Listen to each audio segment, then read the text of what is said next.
Hi అండి. ఈరోజు బెండకాయ పులుసు, క్యారెట్, బంగాళదుంప ఫ్రై అయితే చేస్తున్నాను.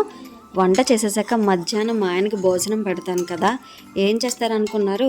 ఫ్రై పెట్టగానే ఎంచక్క బాగుంది నేను వడ్డించేసుకొని బంగాళదుంప ముక్కలన్నీ ఏరేసుకొని క్యారెట్ ముక్కలన్నీ పక్కన పెట్టేస్తారు.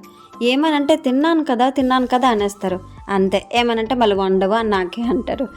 అయితే వంట చేసేటప్పుడు మా బాబుని హాల్లో పెట్టి ఉంచుతాను. మరి కొంతవరకు నేను ఉన్నంత వరకు ఓకే, బాగానే ఆడుకుంటాడు. ఏదైనా పని చేసుకునేటప్పుడు మాత్రం ఏడుస్తూనే ఉంటాడు. వాడితో ఎవరు ఉండట్లేదని చెప్పి కిచెన్ దగ్గర అయితే క్యాలెండర్ పెట్టుకున్నానండి. తీసుకురాగానే అక్కడ చూసారు కదా ఎలా దండం పెట్టేసుకుంటున్నాడు. ఇంకో విషయం మీకు చెప్పాలనుకుంటున్నాను. పెళ్ళే ఇన్ని సంవత్సరాలు అయ్యింది కానీ ఇప్పటికీ నాకు అంచనా తెలియదండి వంట విషయంలో మాత్రము. ఇప్పుడు ప్రతిదానికి రైస్ కానీ, రసం కానీ, కర్రీ కానీ ఒక గిన్నెలు పెట్టుకుంటూ ఉంటాను. ఈరోజు ఏమైంది అనుకున్నారు? పులుసు చేయడానికి దానికి సరిపడే గిన్నె లేకపోవడంతో కొంచెం పెద్ద గిన్నెలో అయితే బెండకాయ పులుసు చేశానండి. చేశానే అంతే. కాకపోతే నాకు అంచనా తెలియదు కదా, ఫుల్గా పెట్టేశాను. మీరే చూసారు కదా ఎంత వండేశాను. ఇదే మరి ఈరోజుటి వీడియో.